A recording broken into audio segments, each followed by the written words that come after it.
All right, everybody. We're out here in the workshop today. Hadn't really done a lot of CNC work and recorded it. I've made a couple of little small pieces, just kind of playing around with different materials. And realized I've had my CNC for a little over 2 years now, and figured I may go ahead and do a little review on it, my thoughts, and what to look out for if you're interested in getting one. All right, I'll show you the machine that I have here. Give me just a second.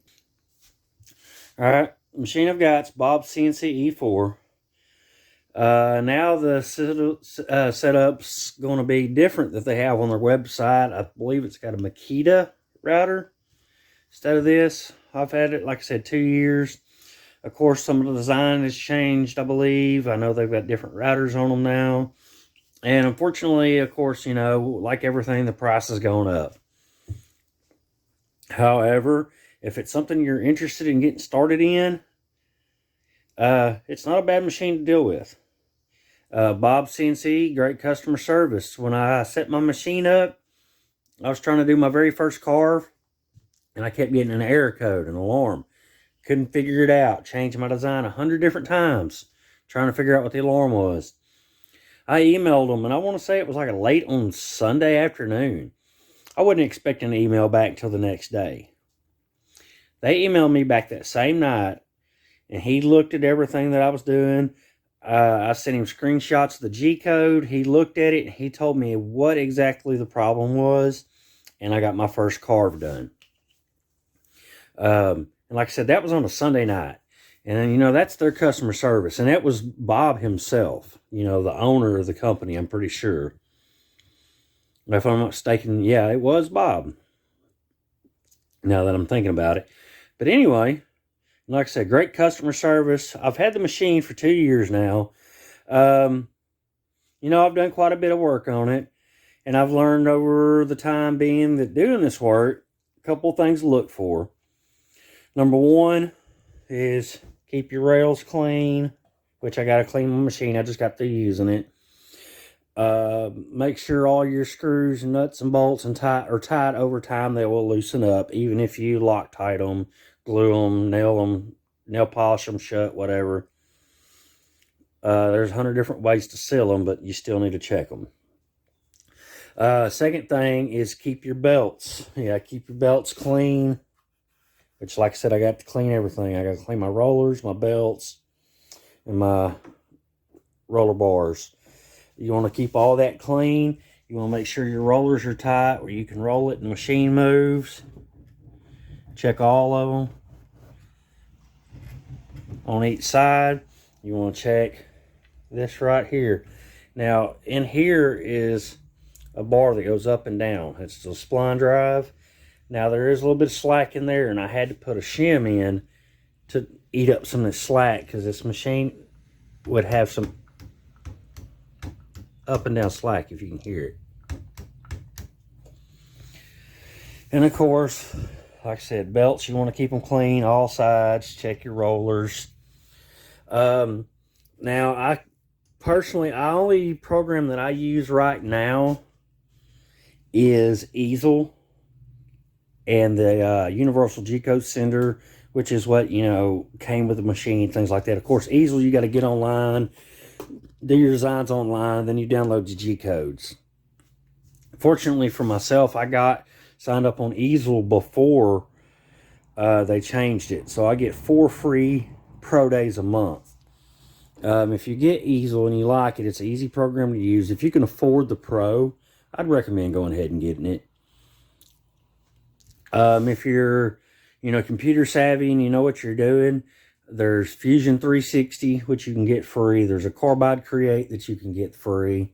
And then there's some, you know, expensive paid-for versions of those, as well as Aspire, Vector, Desktop Pro, different things like that. They're really cool programs. You can do some really cool, like 2.5, 3D looking designs with them. I don't know how to use that kind of stuff yet. I haven't purchased any of it because some of it is expensive. And like I said, I'm not really computer literate, I guess so to speak. You know, I've done good enough to figure out how to use this with Easel. Now, one of the things I do want to suggest is if you have one of these machines or are looking at getting one and you start out and you use easel, you're going to want to make sure that you go into your cut settings and slow the feed rates down.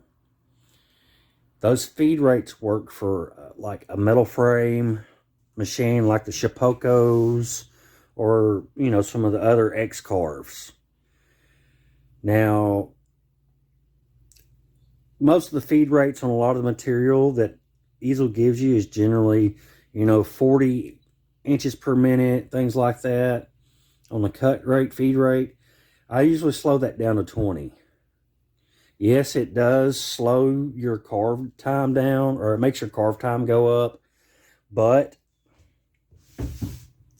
you also don't have to deal with binding issues, things like that. Basically, let's say this is your spindle right here. This is your bit, straight up and down. If you're going too fast and your bit can't keep up, your machine's going to flex, and you're either going to be dragging your bit like this, or you're going to be trying to force it forward like that, and it's going to be dragging.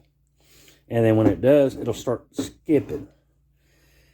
And then once it skips, it'll get off. You can, it'll lose its point.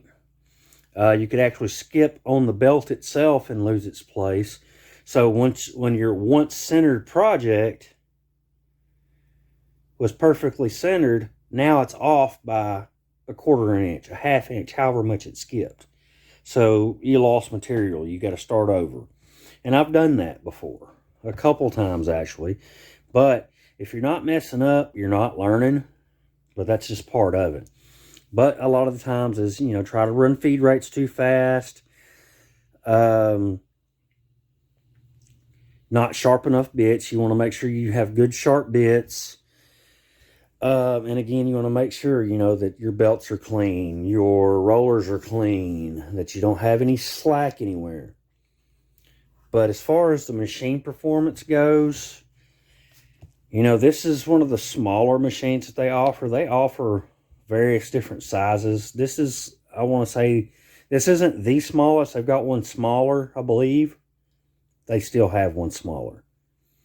I'm not sure what their new current product line is. I know they've upgraded it to what they call the Evolution 4 now instead of just the E4.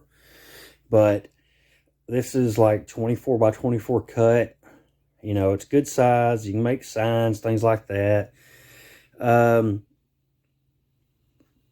Overall, like I said, I enjoy it. It, you know, gives me some time to, you know, just relax and clear my head when I'm doing my stuff like this, you know.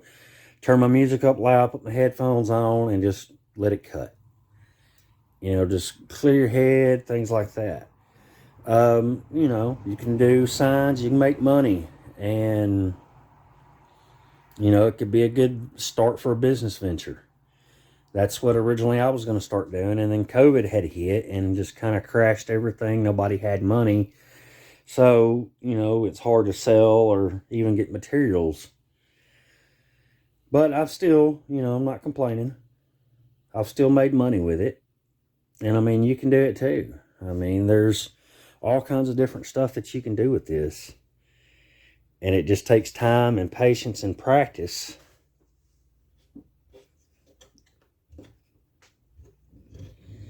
But, I mean, that's the setup. I mean, it's nothing big, nothing fancy. I mean, it does what it does, but, you know, like I said, a lot of the issues I've had have been user error, not necessarily machine error. It's something I failed to take notice of, things like that. You know, you just got to kind of pay attention to your machine like anything else. You got to take care of it, like it's your car or, you know, your motorcycle or your truck or, you know, just anything. You got to keep up with the maintenance on it. Just check over it, make sure everything's tight and clean. And, you know, it'll do you good. But for right now, this is it. You know, I'm going to, at the end of this, I'm going to include some pictures of some of the designs that I've done. You know, some of the things I've made so far. Of course, you know, if you watch my channel, you've seen some of the stuff. But there's some stuff that I have made before I started doing the YouTube. So, you know, I'll just include some of the designs. And of course, you know, if there's something that you want made, I've got a link in the description. I'll put a link in the description, rather, to my email. In the About section on my channel has my email. If there's something that you want, email me a picture of what you want, contact information, things like that, and I can work on the design and email back and forth with you if you want something custom made. If you have any questions, advice, thoughts, anything like that whatsoever, just feel free to you know, comment. Let me know what you think. After this, it's going to be a little bit of a slideshow. If you don't mind, watch it as well. You know, look at some of the designs and some of the things that you can do with this. Until next time, I hope you have a great day. And like, comment, and subscribe if you're not already. And I hope you have a blessed, wonderful day.